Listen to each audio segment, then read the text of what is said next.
2024 বাংলাদেশের ক্রীড়াঙ্গনের জন্য ঐতিহাসিক এক বছর। পুরো দেশ যেখানে বদলে গেছে আমূলে, সেখানে ক্রীড়াঙ্গনের প্রভাব পড়বে সেটাই তো স্বাভাবিক, হয়েছেও তাই। তবে অন্যান্যদের তুলনায় একটু বেশি ভুগেছে বাংলাদেশের ক্রিকেট, পরিষ্কার করে বললে দেশের ক্রিকেট বোর্ড।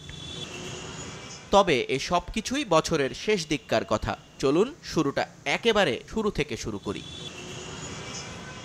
2024 বিপিএলে আলোচনায় সাকিব আল হাসান, সেটাও মাঠের ক্রিকেটে নয়। চোখের সমস্যা ধরা পড়ে অলরাউন্ডারের। ইংল্যান্ড ভারতে চিকিৎসা করেও সমাধান পাননি। ব্যাটিংয়ে সমস্যা হওয়ায় প্রথমবারের মতো বোলার হিসেবে ম্যাচ খেলেছেন তিনি। যদিও সেই বিপিএলে শেষ পর্যন্ত মূল আলোচনায় ছিলেন তামিম ইকবাল খান। তার নেতৃত্বেই প্রথমবারের মতো শিরোপা জেতে ফরচুন বরিশাল। 492 রান করে টুর্নামেন্ট সেরা হন তামিম।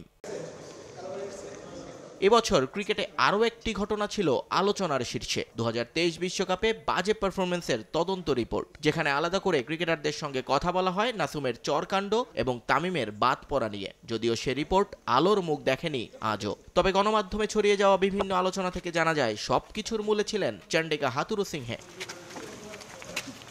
এসব আলোচনার মধ্যেই টি-20 বিশ্বকাপ খেলতে যুক্তরাষ্ট্র যায় বাংলাদেশ দল। কন্ডিশনের সঙ্গে মানিয়ে নিতে যেয়ে উল্টো স্বাগতিকদের বিপক্ষে সিরিজ হেরে বিপাকে পড়ে শান্ত বাহিনী। পরে বিশ্বকাপে সেরা 8-এ উঠলেও সেমির টিকিট না পাওয়ায় হতাশ ছিলেন দেশের ক্রিকেট সংশ্লিষ্টরা।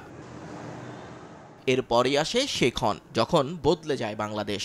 জুলাই থেকে আগস্ট কোটা আন্দোলন রূপ নেয় ছাত্র জনতার গণ আন্দোলনে, যেখানে জনতার বিক্ষোভের মুখে ভূপাতিত হয় পরাক্রমশালী আওয়ামী লীগ সরকার। কিন্তু এই পুরো আন্দোলন চলাকালে সাকিব মাশরাফির নীরবতা ক্ষুব্ধ করে দেশের ক্রিকেট সমর্থকদের। 5 আগস্টের পর তারা ব্রাত্য হয়ে পড়েন দেশের ক্রিকেটে। বদলে যায় ক্রিকেট বোর্ড। পতিত সরকারের সঙ্গে পালিয়ে যান বিসিবির প্রেসিডেন্ট সহ সংখ্যাগরিষ্ঠ পরিচালক। অন্তর্বর্তীকালীন সরকার গঠনের পর সেই জায়গায় আসে নতুন মুখ।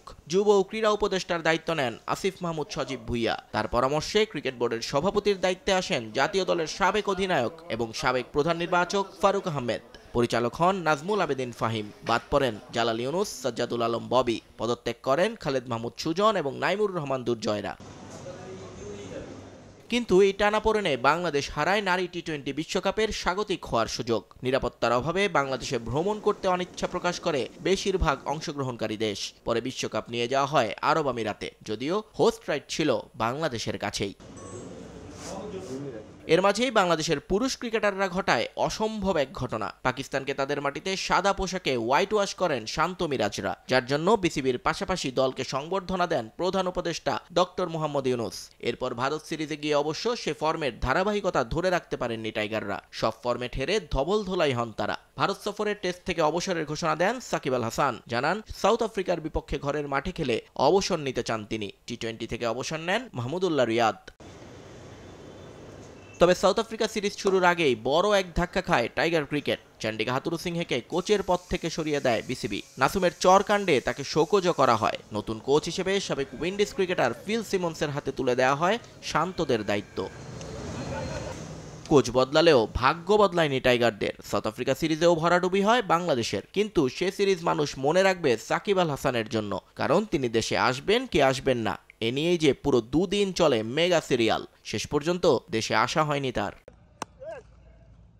শারজায় আফগানিস্তানের কাছে সিরিজ হেরে ওয়েস্ট ইন্ডিজে যায় বাংলাদেশ। সেখানে টেস্ট সিরিজ ড্র করে তাক লাগিয়ে দেয় ক্রিকেট বিশ্বকে। বাংলাদেশের পেস বোলারদের প্রশংসা ঝরে কিংবদন্তিদের মুখে।